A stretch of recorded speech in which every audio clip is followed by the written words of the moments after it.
দক্ষিণ গাবতলা গ্রামে যে ঘরটি আমরা একটু আগে দেখলাম, বিধ্বস্ত ঘর, যে মায়ের করুণ কাহিনী শুনলাম, তার সন্তানকে নিয়ে মা কত উদ্বিগ্ন, যে সন্তান কর্মে গিয়ে আজকে দুটি হাত হারিয়েছে।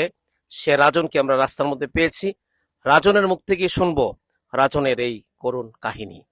আপনার এই হাত কিভাবে আপনি হারাইলেন? আমি রাজমিস্ত্রি কাজ করতাম। কত বছর আগে? এই 2 বছর। হুম।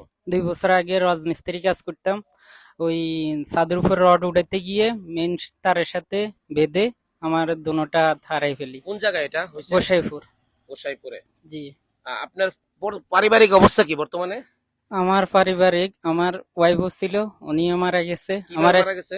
উনি আত্মহত্যা করছে। আমি যে অ্যাক্সিডেন্ট হওয়ার পর কষ্টে? অনেক কষ্টে আত্মহত্যা করছে।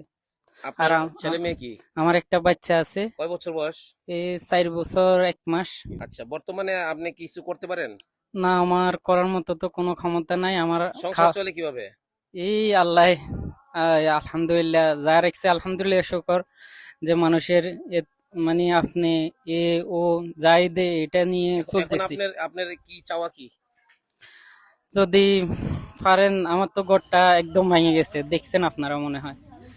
আর কিছু খাওয়া দাওয়ার ব্যবস্থা করে দিবেন। আর যদি পারেন আমার ঘরের জন্য আপনাদের যেটুক সম্ভব হয় একটুক আপনারা করবেন। আচ্ছা, এই যে আমরা আমেনা ফাউন্ডেশনের চিফ কোঅর্ডিনেটর, উনি নিজে আসছে, দেখে গেছে। ইনশাআল্লাহ। আপনি তো তার সাথে তাকে দেখলেন। জি জি। তো এই ভাইয়ের কথা আমরা ওই দুঃখিনী মায়ের কাছ থেকে শুনেছি। তো নিজের চোখে আসলে দেখলাম।